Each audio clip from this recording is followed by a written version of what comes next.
So if you think about it, the rocket really is part of our transportation system, but it's a very immature part. It's not something that you can just go out and do. It takes a lot Ну of вот, money. It takes a как lot of видите, special народу knowledge. здесь не очень You know, много. Bob said that's why Elon Может talked to быть, me while I had some esoteric knowledge about the Soviet человек Union and their rockets. 300 And максимум. that's the sort of thing that landed in this place in history with Elon, which I never really expected. So next, the thing to sort of keep in perspective is just until a few years ago, only nation states did this. And that was partly because of the capital expense required to do it and the intellectual capacity of the population. It took the best and the Все brightest материалы to make this конференции happen. будут доступны And so для naturally, членов there организации. was also this business of wanting to put our payload on their target somewhere at the time of our choosing. And so national security came into factor on this. But as time has gone on, next slide please, we found that private companies are doing this. And this is amazing in many aspects. I've written op-ed articles pointing out that the first Falcon 9 and the Dragon spent, I think Elon told me, $780 million of government capital. Okay, this was not privately raised capital, it was government capital to do that. Whereas the Constellation program, at my last measure, was about $50 billion, and we barely got one capsule up, right? So a 50 to 1, 60 to 1 capital deployment efficiency ratio. This is a good bargain no matter where the capital comes from.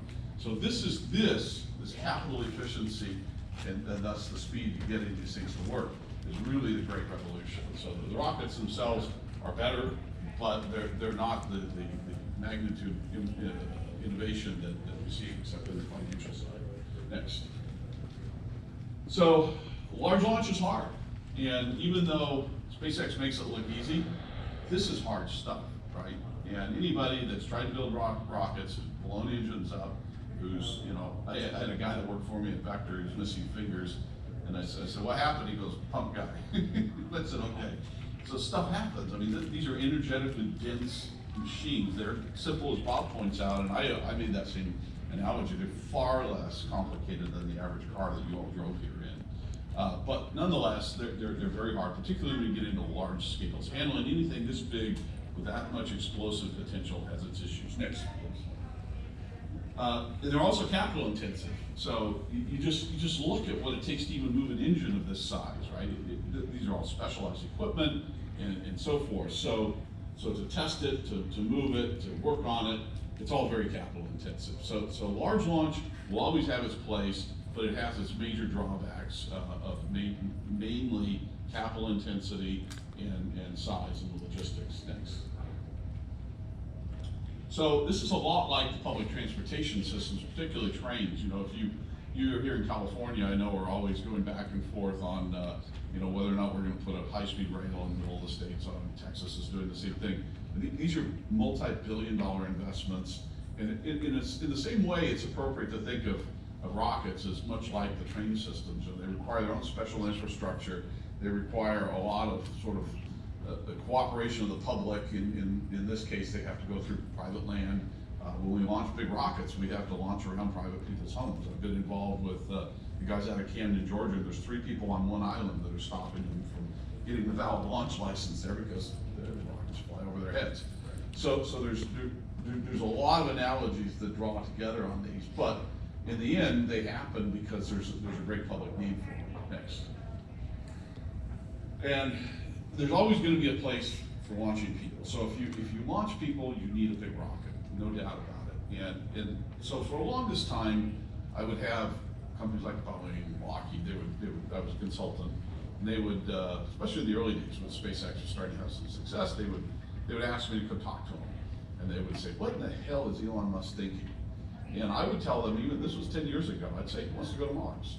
And I knew this because when we were playing around with the Russians, he would pull out this little thing and say, you know, what do you think about this Mars-based design? I'd say, Elon, put that away. That's like talking about aliens, right? You have a hard enough time selling what you're doing, building a rocket yourself, let alone talking about Mars bases. But as we see, he's right. And this has been his sole focus from the time being. So when I looked at Starship when it first came out, I was starting to float around the New York financial circles. And they would ask me, what the hell do you think he's doing? And I said, the only thing that makes sense to me is freight and human transportation on the Earth. Because getting stuff into space, this has so much capacity, there's not enough stuff to launch. And the idea of putting everybody's stuff on your rocket 2 times a year, get it into space is kind of a stupid idea from a lot of different angles. So it has to be about freight. And sure enough, if you do the calculations, you can see that the cost per freight mile of putting this, say a payload from New York to Singapore is about the same as if you did it by freight. If there was some magic train, I know some politicians are talking about a train that goes over the ocean. If that really existed, it would be about the same cost in terms of per mile. So that's really what I see Starship as being, is mainly freight and human transportation. We'll have to wait and see what they're really doing with it, but that's what I predict next. So, come back to the automobile, and we all have had experiences with the automobile. It's our personal form of transportation for most of us, unless you live in New York City. Most of us own or lease or have access to an automobile. And it's become a symbol of a lot of things in this culture, but one thing's perfectly clear is it's bespoke transportation, meaning that it's something that can take us in a tailored way when we want to go, to where we want to go, in the way we want to go. And this is once you get the cost of the automobile down, this then becomes a very, very powerful way of allowing another layer of the economy to happen. Next. So Henry Ford caught on to this. And those of you who don't know much about the auto industry, at the turn of the last century, cars were like $8,000 to $9,000 and then your dollars, and had to be operated by specialized chauffeurs. In fact, Mercedes-Benz predicted there would only be a market for 3,000 cars worldwide, because that's how many trained individuals there were to operate them. And Henry Ford said, nonsense. And his idea was to build a car that even his employees, who he paid a nice living wage, could afford to buy, and therefore revolutionized the way that cars were used. And as we can see today, Henry Ford really changed the landscape of our civilization. Next. And the way this happened was just simple mass production. It's strange from where we stand today to think that mass production really didn't apply to cars back then, but they made cars much like they made wagons. It was very much the same industry, cottage industry, that made wagons and cars. And they were all done by hand, they were individual designs and so forth. But Henry Ford put in this idea of an assembly line in mass production, very simple, and was able to produce his cars for $300 to $400 each. Next. So this is really what's behind the micro launcher next generation micro launchers is the same motivation that drove the auto industry, which is individualized transportation. And their Rocket Lab has done a great job. I helped them on their Series B, even though they get mad when I say that. Been over there. It's a great group. You've got Virgin Orbit, who's chasing what Orbital's done for many years, but in hopefully a lot less expensive way. We gave a crack at it. In fact, there's a lot of others out there.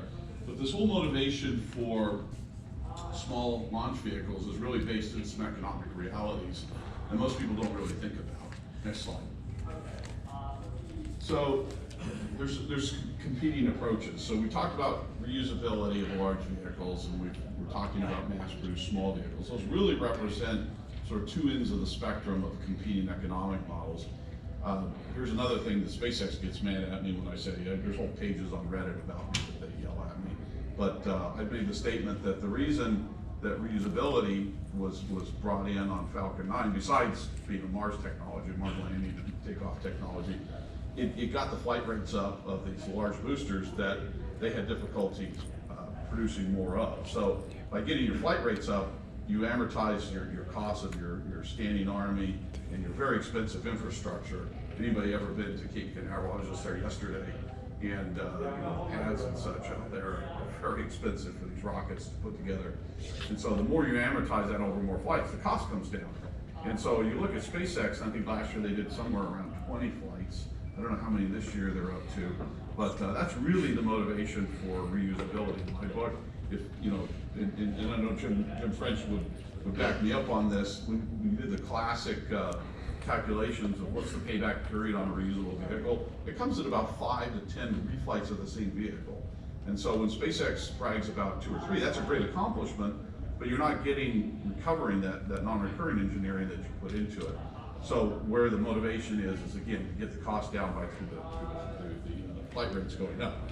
On the other hand, when you build a lot of something, it's hard to imagine if you're not part of the industry, how much the costs come down. So anybody have an idea of how much a first unit car costs at a car company like GM? Is it 50 million? Anybody say 50 million, 20 million, 10 million? It's about $100 million. So by the time that car gets to your dealer, it's typically in the 30, 40, 50,000 dollars.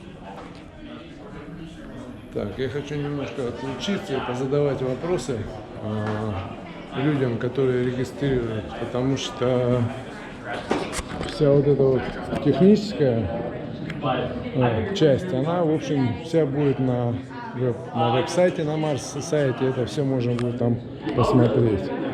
Вот, поэтому смысла здесь находиться большого не вижу вот на данный момент, потому что когда будет перерыв, надо будет идти в лаунж и там общаться с людьми. Вот, так что я делаю перерыв и увидимся позже.